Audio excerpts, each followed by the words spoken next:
We are here. It is time for yet another episode of Regroup Phase. Star Wars Unlimited Set 3, Twilight of the Republic, that's a lot of words, is finally in full play. We've got tournament results popping out. We've seen some store showdowns that did some early action. Django Tarkentown seems to be pulling ahead as one of the top decks of the format, which is a very interesting deck. I actually kind of like it a lot. We've got a lot of different things that go on. I didn't do a video last week. I probably should have done something that was pre-release related, but ultimately I decided to just take a week off, breathe, get some experience in with some of the decks that I've built. I built two decks to start off with, a Captain Rex deck and a Count Dooku deck.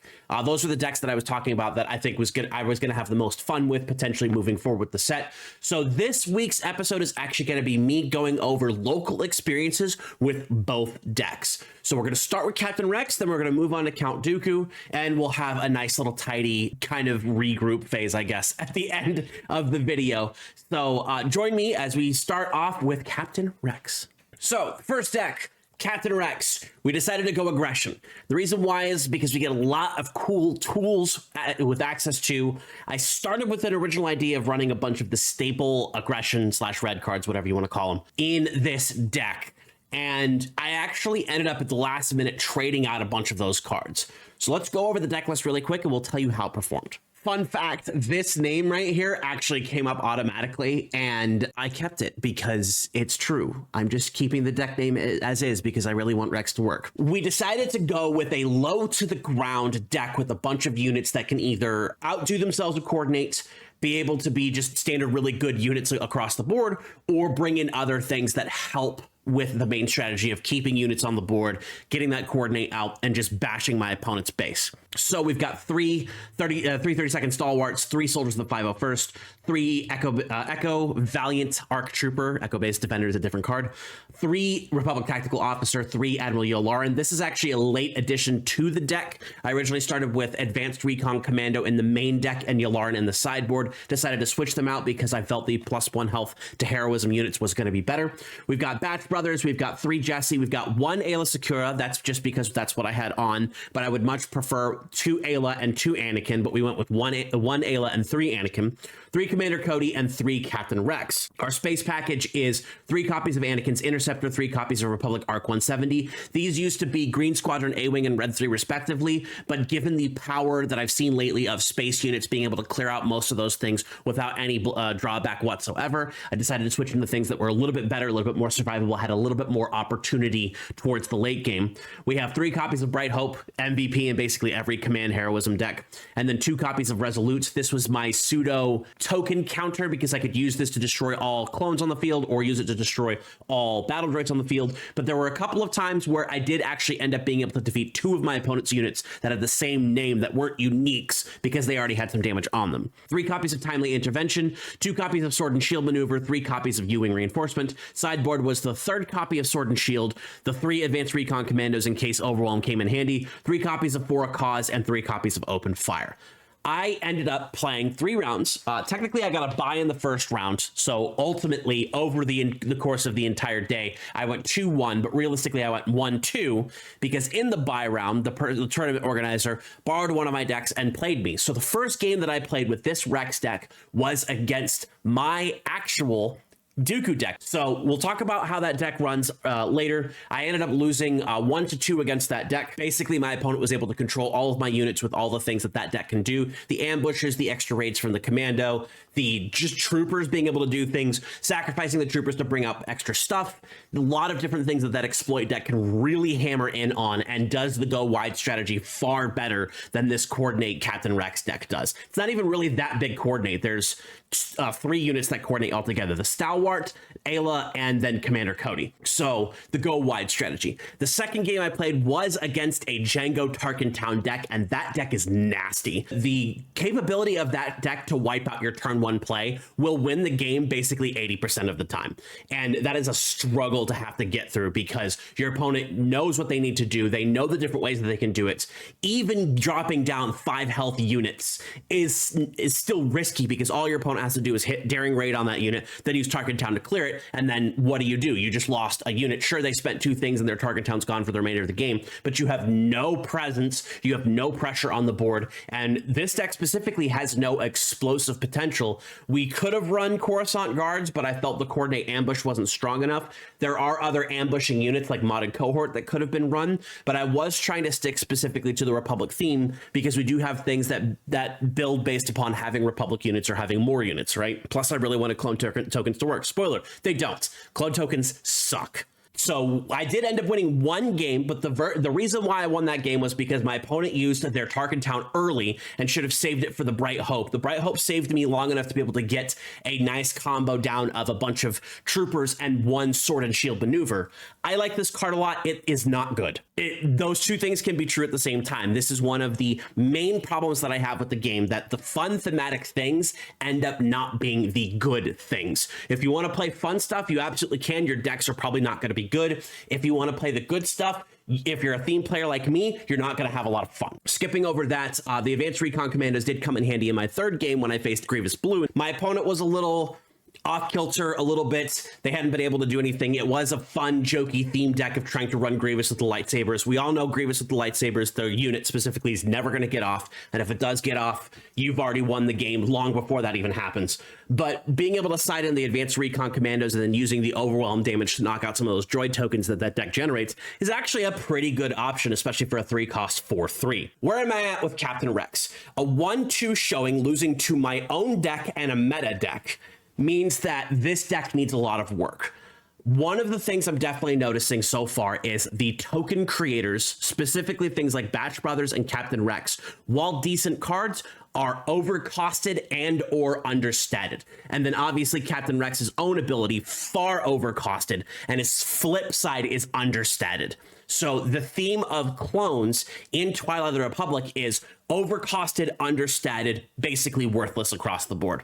Batch Brothers is you can trade basically anything into this and get rid of it with no risk to yourself whatsoever. The Clone Trooper, it generates is a little bit more because it is a 2/2, so you need something with at least 2 damage to clear it off. Not hard. Any of those board wipers, board sweepers, whatever those things that you have that come out, they clear the Clone Troopers pretty easily. Even just tapping them down with the Django effect is just very strong because you're like, okay, well, I can't attack with that unit this turn, so we're going to attack with a different unit. Oh, wait, I don't have any other units because they've all been cleared by attacks my opponent's done, or just daring raids, or whatever the case may be, right? Captain Rex coming out on 5 is a great flip, except he comes out as a 2/6 and basically has 0 presence on the board. He can give your troopers +1 health, but if you just remove Rex from the board, you don't have to worry about your troopers having any extra health because he's just gone, right? Your ability to use your clone trooper generated on your front side just isn't there and doesn't end up being any good. I have scrapped this deck completely. I have no interest in trying to make Captain Rex work at all. In fact, I actually had a backup plan prepared to be able to play either Ahsoka, ECL, or Anakin and just a green base to try to see if I can get some of these coordinate or token strategies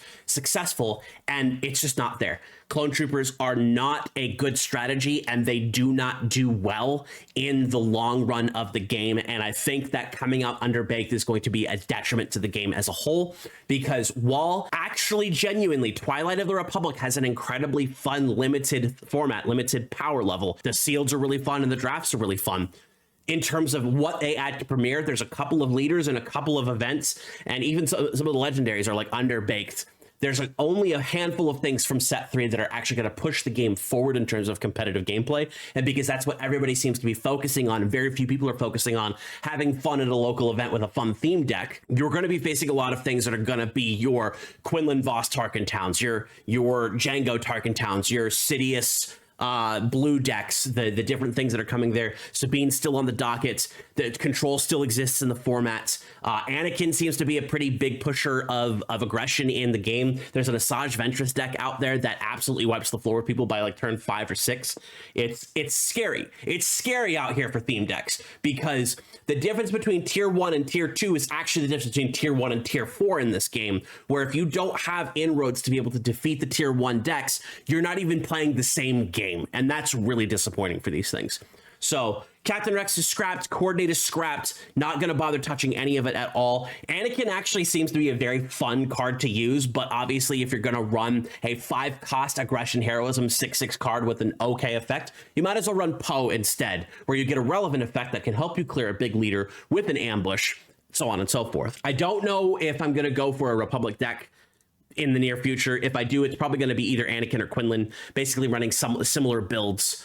We'll have to see how that ends up working, but ultimately I don't think Rex has any skin in the game. I think that his entire concept and presence in the game is severely underbaked, and that's incredibly disappointing, because what's the Clone Wars about? It's about clones. It's also about droids. After the disappointment that was Rex, I was hoping that Count Dooku would pull off a interesting gameplay mechanic for me, utilizing the exploit stuff, utilizing battle droids, and moving forward with what I want to see for the third set for this game. However, interesting fact, when I put the deck together, I looked at it and I was like, you know what? I think this would actually be a better Grievous deck. Even though I don't think that Grievous is a fantastic leader, there's a lot of things that Grievous does in terms of giving the droid Sentinel, being able to do a flip into a 4/8 on 6, which is higher stats than most of the other leaders that go out at 4/6. You have 1 more health than most of them. And it gives me access to Energy Conversion Lab, which was a tip by the local tournament organizer. So thank you, Scott. Appreciate that. I ended up going to it was a 3-round event. Unfortunately, I went 0-2, getting a bye in the 3rd round. So 1-2 technically, but was not as dire as the Captain Rex deck event was. So I'm actually very excited about this deck and pushing it forward into maybe getting some more games in, because there was one major game that I misplayed massively, which would have won me the game and won me that whole match, because I won the second game anyway. And then the second match that I played was against a deck I wasn't expecting to see, but it was fun to engage with. And it was these games were a lot closer than the Captain Rex games were. So without any further ado, let's hop over to the deck list for the Grievous start deck. We're on Grievous. I have the Judge foil up front and the Hyperspace on back. It's basically 2 cards fit into a single sleeve. It's pretty cool. I've got the Energy Conversion Lab, my foil that I've had since set 1, which is fantastic. You all know I don't like these 25 health bases. I don't like these rare bases, but Energy Conversion Lab is pretty much mandatory for any command deck that is not running a command leader, unless it's double command, double green, whatever. We have Poggle the Lesser, 3 of those, 3 Separatist Commandos, 3 Battle Droid Escorts, 3 Droid Commandos, 3 Generals Guardians, 3 Rush Clovises, 3 Krakens, 3 Hailfire Tanks, 2 Battle Droid Legions, 2 Separatist Super Tanks, 3 Confederate Couriers, 3 Invisible Hands, 2 Political Pressure, 3 Droid Deployment, 3 Unnatural Life, 3 On the Doorstep, 3 Overwhelming Barrage, 2 Grievous's Wheelbike, and our sideboard is 1 Political Pressure, 3 Soulless 1, 3 Subjugating Starfighters, and 3 Geonosis Patrol Fighters. Against my first opponent, who had a lot of space, and my second opponent, who didn't have as much space, but had more space than I did, I should have sided in the Subjugating Starfighters, because those ambush. The when played is completely irrelevant. I just needed to blow my opponent's units off the board on that side, or the Geonosis Patrol Fighters to send them back to my opponent's hand with the exploit there. But main deck wise, there's a lot of fun turn 1, turn 2 plays that you can end up doing. Poggle the Lesser is probably one of the primary ones you want to drop on turn 1, so that way your turn 2 units can generate another token, especially if that unit is Droid Commando. Turn 1 Poggle into a turn 2 ECL'd Separatist Commando clears basically any unit off the board, because it is 4 attack, and you can survive against most units that do have that much health, because those units generally don't have as much power to hit you back with. I did manage to ECL a Battle Droid Escort into one of my opponent's units in the first match, which was super funny, because I ECL'd it into play and then generated the token, then that left the battlefield and generated another token. So it was a 2-token play for just playing the single Battle Droid Escort. General's Guardian is one I'm a little up and down on. If you can get it onto the board on that 3rd turn, and you can get the Sentinel onto it, and it can survive 2 attacks to be able to generate those droid tokens, it's pretty good. But if not, it's pretty dead. So it ends up being a resource more often than not. Rush Clovis, fantastic card. Didn't get the on attack on very much, but having that 5 power on attack is super cool, especially with Energy Conversion Lab. Kraken here giving extra damage to my tokens, making it more of an issue for my opponent to clear them, because they end up losing more units rather than being 1/1s. They become 2/2s when I do the attack. Plus he creates 2 tokens.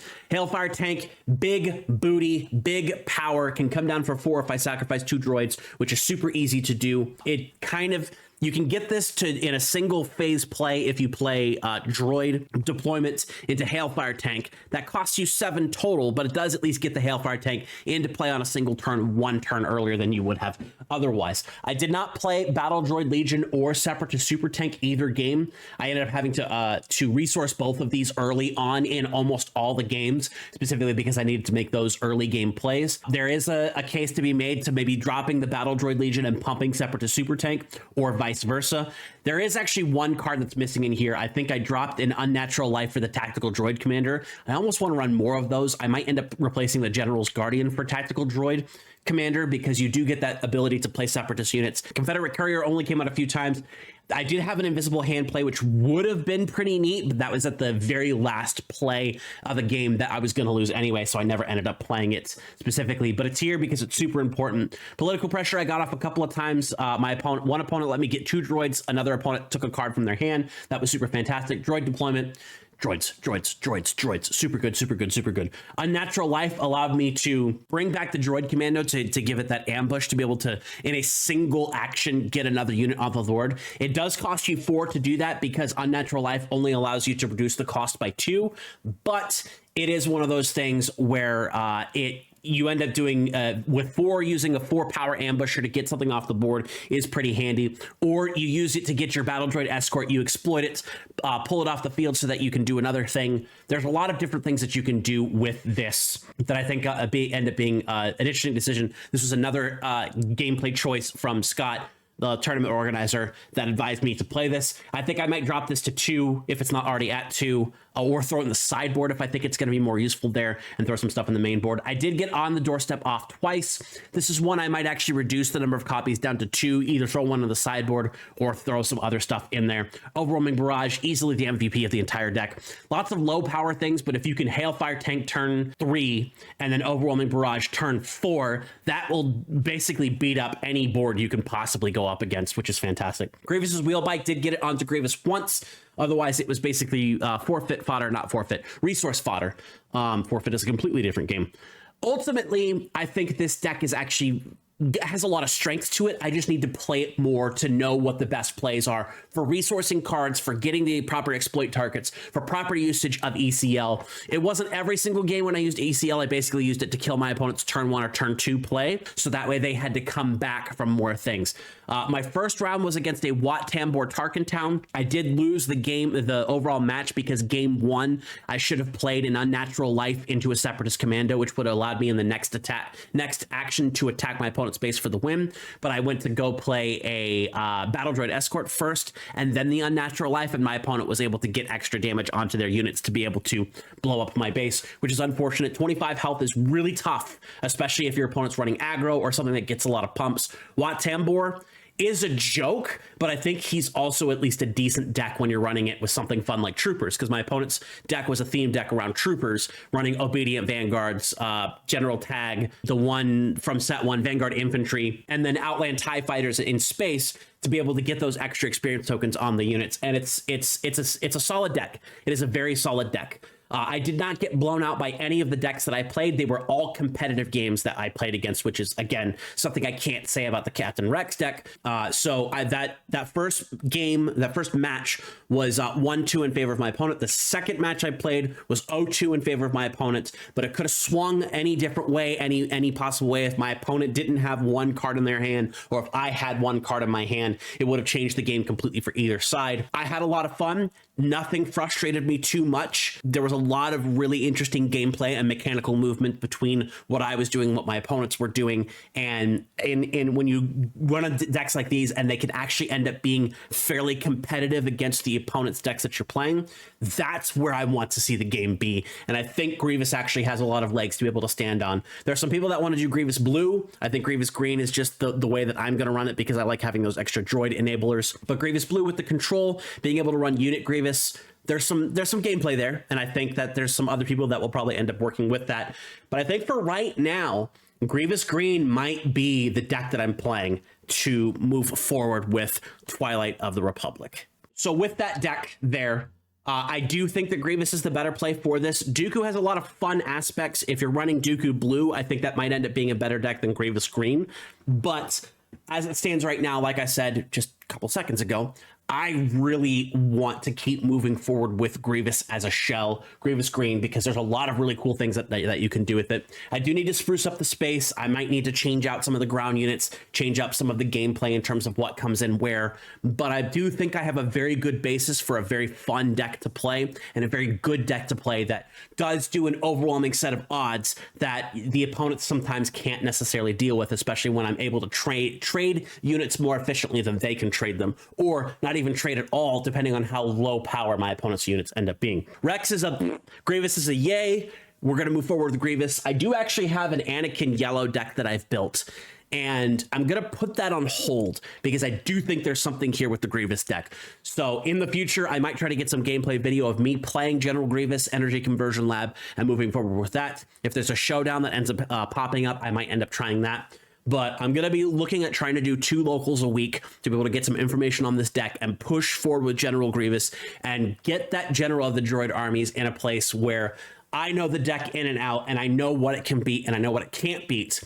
And I know what gameplay I need to do into each deck that I'm going to see. Jango Tarkin Town is a very big threat. SCG Con, as we talked about a little bit earlier, a lot of Jango Tarkin Town. There were some showdowns. It's an interesting deck. I actually think it's fairly cool, but I do know that it basically dies instantly to control. So if you're looking for a counter to Jango Red / Tarkin Town, control is going to be the answer for that, or just be more aggressive than they are. There's the Saj Ventress Cunning deck, yellow, Saj Ventress yellow, that can outpace Jango pretty quickly if Jango can't get its perfect play into gameplay. I was pretty disappointed with Twilight of the Republic right off the bat. Like I said, Captain Rex did nothing for me, but I think General Grievous has really reinvigorated my ability to play this game and my desire to continue playing with cards in this set and cards in future sets. So we'll see how Grievous does. Well, for me, thank you for joining me, everybody. I appreciate y'all. If you have any tips on what you think I should run in the Grievous deck, let me know in the comments below. I definitely want to hear what you all have to say about the 2 different decks. Somebody I know is going to pop in and say, oh, well, you got to play more games than 3 to get an idea of the deck. You don't really need to, especially if your deck gets beat by your own deck, and you can kind of figure out where things are going from there. I've been playing games for a long time. I kind of know what is going to be good moving forward and what isn't going to be good moving forward. And I don't want a repeat of set 2 with Mando disappointing me the entire set and kind of killing my love of the game, even though it's a character I very much wanted to work and very much wanted to be good. He wasn't. We're not making that same mistake with Captain Rex. Full speed on the Grievous train, on his wheel bike, blasting people, throwing out droids, all kinds of fun stuff. Make sure to like and comment on this video. Subscribe to this Star Wars Unlimited channel for all of your Star Wars Unlimited needs. Appreciate each and every one of you for watching this video. Thank you for joining me, folks, and I will see you in the next one, and I will see you in the stars.